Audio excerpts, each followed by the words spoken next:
Hi friends, അപ്പോൾ ഇന്നത്തെ ഒരു പുതിയൊരു വ്ളോഗാണ്. അപ്പം ഞങ്ങള് ഇന്ന് സിറ്റി വരെ, ട്രിവാൻഡ്രം സിറ്റി വരെ പോയിക്കൊണ്ടിരിക്കുകയാണ്. ബൈപ്പാസ് വഴിയാണ് പോകുന്നത്. അപ്പോൾ ഞങ്ങളുടെ ഇന്നത്തെ വ്ളോഗ് എന്തോന്നെന്ന് വെച്ചാല്, എന്തോ ചേട്ടാ ഇന്നത്തെ വ്ളോഗ്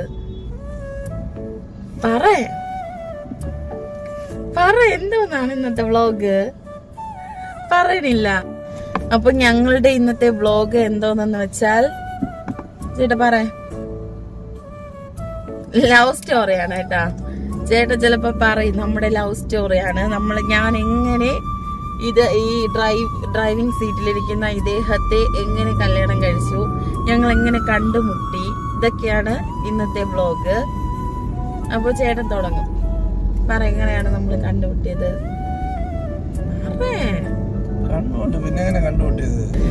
അപ്പൊ ചേട്ടന് സംസാരിക്കാൻ ഭയങ്കര മടിയാണ്. ചിലപ്പോ ഇനി വീഡിയോ കുറെയൊക്കെ എടുത്തു വരുമ്പോ സംസാരിക്കുമെന്ന് എനിക്ക് അറിഞ്ഞൂടാ. എന്തായാലും നമ്മളിന്ന് പോകുന്നത് ഹോസ്പിറ്റലിലും പോണം, പിന്നെ സിറ്റിയിൽ ചുമ്മാ ലുലുവിലൊക്കെ പോയിട്ട് ഒന്ന് കറങ്ങി വരാന്ന് വിചാരിച്ചാണ് നമ്മളിതാ ഇറങ്ങിയത്. വാവ ഇവിടെ ഉണ്ട്.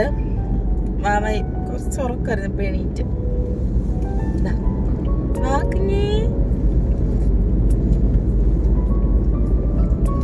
അപ്പൊ ഇന്ന് നമ്മുടെ ലവ് സ്റ്റോറി ചേട്ടൻ പറയാൻ തോന്നുന്നില്ല, എന്തായാലും ഞാൻ പറയാം. അപ്പോ ചേട്ടനെ പറ്റി എനിക്ക് ആദ്യം അറിയാന്നുള്ളത്, ചേട്ടന്റെ ഒരു ബന്ധുവാണ് ഈ ചേട്ടനെ പറ്റി എന്റെ പപ്പയുടെ അടുത്ത് പറഞ്ഞത്. അപ്പൊ ഒരു ദിവസം പപ്പ വീട്ടിൽ വന്നിട്ട് ഇതുപോലെ ഒരു ആലോചനയുണ്ട്, ഇതുപോലെ ഒരു പയ്യനുണ്ട് എന്ന് പപ്പ ഇങ്ങനെ ജസ്റ്റ് ടോക്കിന്റെ ഇടയിൽ ഇങ്ങനെ പറഞ്ഞു. അപ്പോഴത്തേക്കും ഞാൻ അത് കേസ് ചെയ്തിട്ട്, നമ്മുടെ ഒരു 6 കിലോമീറ്റർ വ്യത്യാസമേ ഉള്ളൂ ചേട്ടന്റെ വീട്.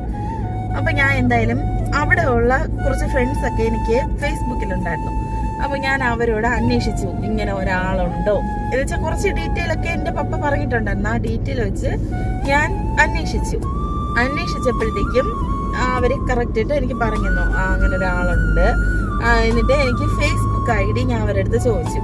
എന്തായാലും എനിക്ക് കല്യാണം കഴിക്കുന്നതിന് മുമ്പ് കുറച്ച് പരിചയപ്പെട്ടിട്ട് കെട്ടണമെന്നുണ്ടായിരുന്നു. അതായത് ഒന്ന് മനസ്സിലാക്കി കെട്ടണമെന്നൊരു ഇതുണ്ടായിരുന്നു, എനിക്കത് നിർബന്ധമായിരുന്നു. അപ്പൊ അതുകൊണ്ട് തന്നെ ഞാൻ അവരുടെ അടുത്ത് ഫേസ്ബുക്ക് ID ചോദിച്ചു. അങ്ങനെ എനിക്ക് ഫേസ്ബുക്ക് ID കിട്ടി. അങ്ങനെ എന്ത് ചെയ്തു, ഞാൻ ഫേസ്ബുക്ക് ID കിട്ടിയെങ്കിലും ഞാൻ അന്ന് തന്നെ ചേട്ടനെ റിക്വസ്റ്റ് ഒന്നും വിട്ടില്ല. 2-3 ദിവസം ഞാൻ ഈ ചേട്ടന്റെ ഫേസ്ബുക്ക് ഫുള്ള് ഇങ്ങനെ ഫോട്ടോസും പോസ്റ്റുകളൊക്കെ ഇങ്ങനെ നോക്കുമായിരുന്നു. 2-3 ദിവസം എനിക്ക് ഡെയിലി പരിപാടി ഇത് തന്നെ. എന്റെ പപ്പയ്ക്കും അമ്മയ്ക്കും ഒക്കെ കാണിച്ചു കൊടുത്തു, ഇതാണ് ആള്. അപ്പൊ ചേട്ടനാണെങ്കിൽ ആ സമയത്തൊക്കെ ഗൾഫിലൊക്കെ ആയിരുന്നതുകൊണ്ട് നല്ല ഇങ്ങനെ മോഡേൺ ഒക്കെ ആയിരുന്നു. ഇങ്ങനെയൊന്നും അല്ലായിരുന്നു, കുറച്ചുകൂടെ സൈസ് കുറവും, പിന്നെ നല്ല ഭംഗിയായിരുന്നു കാണാൻ, സ്ലിം ഒക്കെ ആയിരുന്നു. അല്ലേ ചേട്ടാ? ഒന്നും പറയില്ലേ? ചേട്ടാ ആരാണെന്നെങ്കിലും എന്താണ് പേരെന്നെങ്കിലും പറഞ്ഞോട്. എന്താണ് പേര്, എന്താണ് ജോലി, അറ്റ്ലീസ്റ്റ് അതെങ്കിലും പേരെന്തോന്ന്?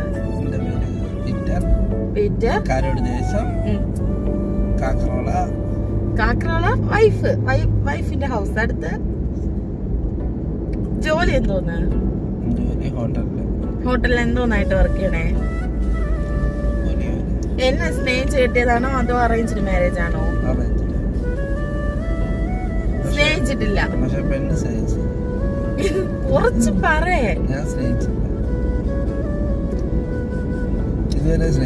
ഇത് ലവ് സ്റ്റോറി ആണെന്നൊന്നും എനിക്ക് പറയാൻ പറ്റുന്നില്ല. ഒന്നും സംസാരിക്കാതെ ഇരിക്കുകയാണ് ആള്. സംസാരിച്ചു ചേട്ടാ. അപ്പൊ അങ്ങനെ എന്തോ ആണ് ഞാൻ പറഞ്ഞു തന്നത്. ഞാൻ ഇങ്ങനെ ചേട്ടന്റെ പ്രൊഫൈലൊക്കെ ഇങ്ങനെ എന്നും ഇങ്ങനെ നോക്കുമായിരുന്നു. അങ്ങനെ നോക്കുമ്പോ എനിക്ക് നല്ല ഇഷ്ടപ്പെട്ടു ചേട്ടനെ. കാരണം ആ സമയത്ത് പഴയ ഫോട്ടോസ് ആയിരുന്നു കൂടുതലൊക്കെ കിടന്നത്. അതില് ലേറ്റസ്റ്റ് ആയിട്ടുള്ള കുറച്ച് ഫോട്ടോസേ ഉണ്ടായിരുന്നുള്ളൂ അല്ലേ ചേട്ടാ ആ സമയത്ത്? അപ്പൊ ഞാൻ അങ്ങനെ ഫോട്ടോസ് ഒക്കെ നോക്കി എല്ലാം ഇങ്ങനെ നോക്കും. ഒരുപാട് പോസ്റ്റ് ഉണ്ട് ചേട്ടന്റെ ഫേസ്ബുക്ക് നോക്കി കഴിഞ്ഞാൽ. പോസ്റ്റ് അല്ലാതെ വേറെ ഒന്നും ഇല്ല. നമ്മളറിയാതെ ടോൾ ഗേറ്റ് പാസ് ചെയ്തു. അതായത് നമുക്കിവിടെ ഒരു ഷോർട്ട് കട്ട് വഴി ടോൾ ഗേറ്റിൽ വരാതെ പോകാനായിട്ട് പറ്റുമായിരുന്നു. പക്ഷെ എന്തായാലും നമ്മളത് കണ്ടില്ല. ഇനി പൈസ ഒന്നുകിൽ കൊടുക്കേണ്ടി വരും, അല്ലെങ്കിൽ ഇവിടെ കൂടെ ഒരു ഷോർട്ട് കട്ട് ഉണ്ട്. അതാ കാണുന്നതാണ് ടോൾ ഗേറ്റ്. നമ്മൾ എന്തായാലും അത് കണ്ടില്ല സംസാരിച്ചിരിക്കുന്നതിനിടയിൽ. ഇനി എന്തായാലും അതുവഴി തന്നെ പോകേണ്ടി വരും. ഹലോ, അപ്പൊ ഞങ്ങൾ വീണ്ടും വന്നു. നമ്മളൊരു ഷോർട്ട് കട്ട് വഴി കേറിയിട്ടുണ്ട് ബൈപ്പാസിലോട്ട്. അപ്പൊ നമ്മള് എത്തിയത് ഏത് വരെ ചേട്ടാ എത്തിയത്? ടോൾ ഗേറ്റ് വരെ എത്തിയത്. ലവ് സ്റ്റോറി ഏതുവരെ എത്തി? കഥന കഥ ചേട്ടാ. എന്നിട്ട് ഈ ചേട്ടന്റെ ഫോട്ടോസ് ഒക്കെ ഞാൻ കണ്ട് അങ്ങനെ എനിക്ക് നല്ല ഇഷ്ടപ്പെട്ട്. അങ്ങനെ 3-ാമത്തെ ദിവസമൊക്കെ ആയപ്പോഴത്തേക്കും ഞാൻ തന്നെ ചേട്ടനെ ഫേസ്ബുക്കിൽ റിക്വസ്റ്റ് ഇട്ടു. അത് ഒരു നൈറ്റ് ആണ് റിക്വസ്റ്റ് ഇട്ടത്. ഒരു 10 മണിയൊക്കെ ആയിട്ടുണ്ടായിരുന്നു തോന്നണം, അല്ലേ? 10 മണിയായാ? അപ്പൊ ചേട്ടൻ കമ്പ്യൂട്ടർ സെന്ററിലായിരുന്നു അപ്പോഴും ചേട്ടൻ ജോലി ചെയ്തുകൊണ്ടിരുന്നത്. കാരണം ഹോട്ടൽ ഫീൽഡ് ഉണ്ട്, എന്നാലും ആ സമയത്ത് ഒരു ഹോട്ടലിലും വർക്ക് ചെയ്യുന്നില്ലായിരുന്നു. സ്വന്തമായിട്ട് കമ്പ്യൂട്ടർ സെന്റർ നടത്തുന്നുണ്ടായിരുന്നു. അപ്പോഴവിടെയായിരുന്നു. അപ്പൊ എന്തൊക്കെയോ വർക്ക് ഒക്കെ ഉണ്ടായിരുന്നു ചേട്ടന്. അപ്പൊ ഞാൻ റിക്വസ്റ്റ് ഇട്ട അപ്പോഴെന്നെ ഉടനെ അക്സെപ്റ്റ് ചെയ്തു. എന്നിട്ട് ഇതുപോലെ ആരാണെന്നൊക്കെ ചോദിച്ചു. അപ്പൊ ഞാനിങ്ങനെ ഡീറ്റെയിൽ ഒക്കെ പറഞ്ഞു. ഇതുപോലെ ചേട്ടന്റെ ഫാമിലി മെമ്പർ കൊണ്ടുവന്നൊരു ആലോചനയാണ്. അപ്പൊ ചേട്ടന്റെ അടുത്ത് പറഞ്ഞിട്ടുണ്ടായിരുന്നു ഇതുപോലൊരു കുട്ടിയുണ്ട് എന്ന് പറഞ്ഞിട്ടുണ്ടായിരുന്നു. അപ്പൊ പറഞ്ഞു ആ അണ്ണൻ പറഞ്ഞ ആ കുട്ടിയാണോ ഇയാളെന്ന് ചോദിച്ചു. അപ്പൊ ഞാൻ പറഞ്ഞു ആദ്യം എന്നെന്ന് പറഞ്ഞു. എന്നിട്ട് പറഞ്ഞു ഇവിടെ എൻ്റെ അമ്മയുടെ അടുത്തൊക്കെ പറയുന്നത് കേട്ടു, പിന്നെ ഞാൻ വേറെ ഡീറ്റെയിൽ ഒന്നും ചോദിച്ചില്ല എന്നൊക്കെ പറഞ്ഞിട്ട് എൻ്റെ അടുത്ത് ബാക്കി ഡീറ്റെയിൽ ഒക്കെ ചോദിച്ചു. അപ്പൊ ഞാൻ കാര്യങ്ങളൊക്കെ ഇതുപോലെ പറഞ്ഞായിരുന്നു. അതിനുശേഷം എൻ്റെ അടുത്ത് പറഞ്ഞു ഞാൻ ഇതുപോലെ വർക്ക് ചെയ്തുകൊണ്ടിരിക്കുകയാണ്, നാളത്തെ ഷോപ്പിലെ കുറച്ച് വർക്കൊക്കെ ഉണ്ട്, അതൊക്കെ ചെയ്തുകൊണ്ടിരിക്കുകയാണെന്ന് എൻ്റെ അടുത്ത് പറഞ്ഞു. അങ്ങനെ ഞങ്ങള് അന്ന് കോളൊന്നും ചെയ്തൊന്നുമില്ല, ജസ്റ്റ് മെസ്സേജ് ആയിരുന്നു, അല്ലേ ചേട്ടാ? അന്ന് കോൾ ചെയ്താ? പിന്നെ ചേട്ടൻ്റെ അടുത്ത് ചോദിച്ചിട്ട് കാര്യം. ഇവിടെ ചെറുതായിട്ട് മഴ ചാറ്റുന്നുണ്ട്. അപ്പം ഞാൻ കാണിച്ചു തരാം. ചെറുതായിട്ടേ ഉള്ളൂ, എന്തായാലും അങ്ങോട്ട് പോകുമ്പോൾ നല്ല മഴയാണെങ്കിൽ നല്ല രസമായിരിക്കും. ഞങ്ങൾ അങ്ങനെ അന്ന് കോളൊന്നും ചെയ്തില്ല. പിറ്റേ ദിവസം ചേട്ടൻ എനിക്ക് നമ്പർ തന്നിട്ടുണ്ടായിരുന്നു. അപ്പം ആ നമ്പർ എടുത്ത് പിറ്റേ ദിവസം കോൾ ചെയ്തു. കോൾ ചെയ്തപ്പോഴത്തേക്കും ഇതുപോലെ ആദ്യം വാട്സപ്പ് കോളാണ് ഞാൻ ചെയ്തത്. അന്ന് എൻ്റെ ഫോണിൽ പൈസ ഇല്ലായിരുന്നു. അങ്ങനെ വാട്സപ്പ് കോൾ ചെയ്തു. പിന്നെ ചേട്ടൻ ആദ്യമൊന്നും തിരിച്ചു വിളിച്ചില്ല, പിന്നീട് കുറച്ച് കഴിഞ്ഞപ്പം തിരിച്ചു വിളിച്ചതിന് ശേഷം നമ്മൾ വീണ്ടും ഇങ്ങനെ കുറേയൊക്കെ സംസാരിച്ചതിൻ്റെ കാര്യങ്ങളൊക്കെ ചേട്ടൻ്റെ അടുത്ത് പറഞ്ഞു. അപ്പോഴിതിൽ പ്രധാനപ്പെട്ട ഒരു കാര്യം, ചേട്ടനും ഞാനും തമ്മിൽ ഏജ് ഡിഫറൻസ് കുറേ ഉണ്ട്. എത്രയുണ്ട് ചേട്ടാ ഏജ് ഡിഫറൻസ് തമ്മിൽ?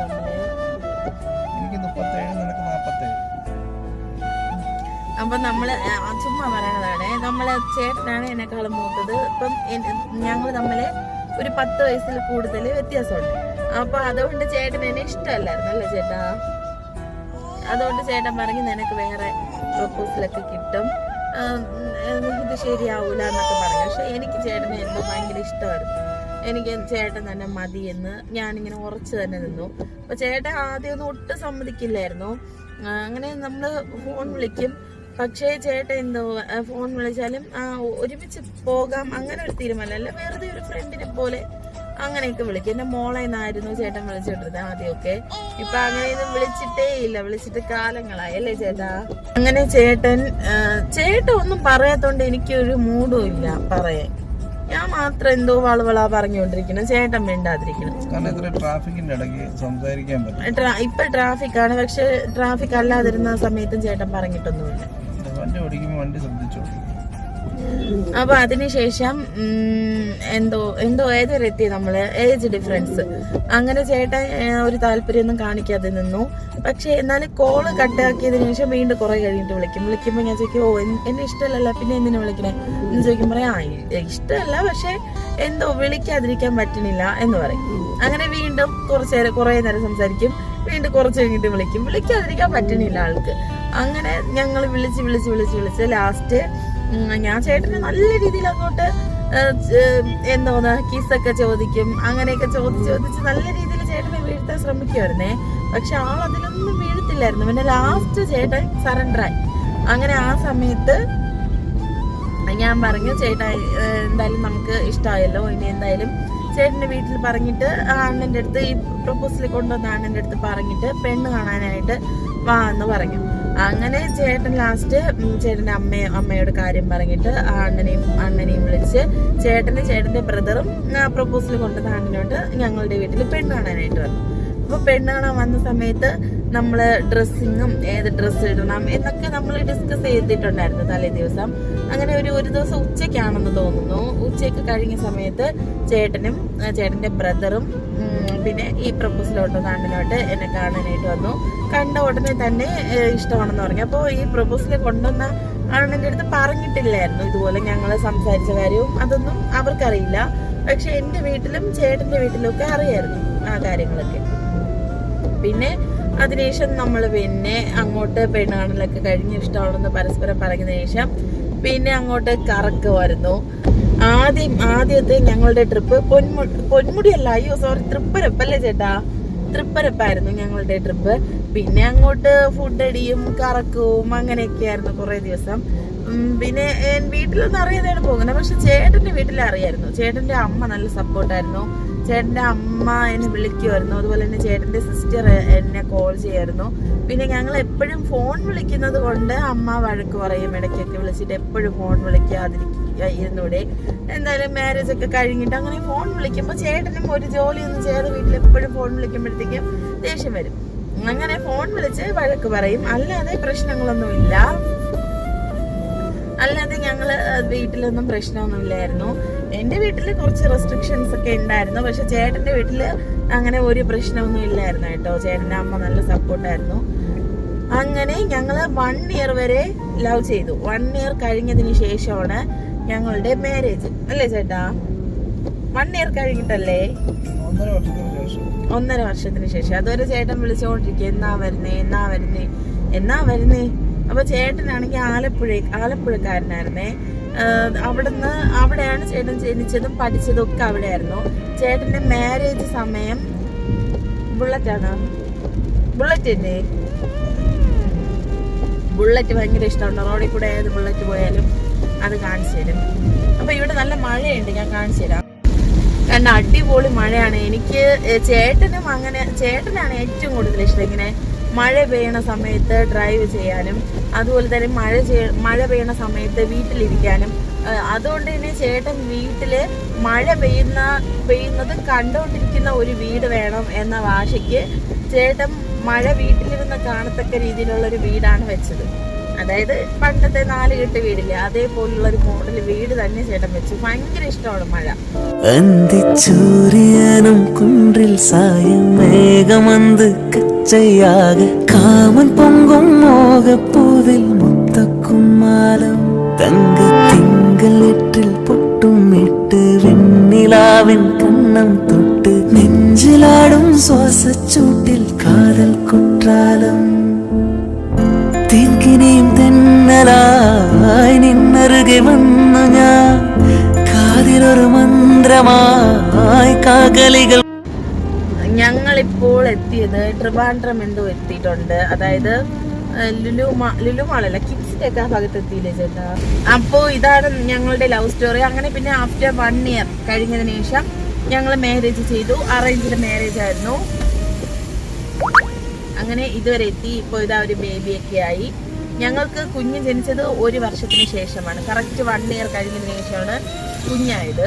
ഒക്ടോബറിലായിരുന്നു ഞങ്ങളുടെ മാരേജ്. അങ്ങനെ ഏതോ ഒരു ഒക്ടോബറിലായിരുന്നു മാരേജ്. പക്ഷേ അടുത്ത ഒക്ടോബറിൽ നമുക്ക് കുഞ്ഞായില്ലേ ചേട്ടാ? അത് ഞാൻ വിട്ടുപോയി. കറക്റ്റ് ഒക്ടോബർ 1 മാസമായിരുന്നു മാരേജ്. ഒക്ടോബർ 12 മാരേജ് ആയിരുന്നു. മാവ ജനിച്ചത് ഒക്ടോബർ 20.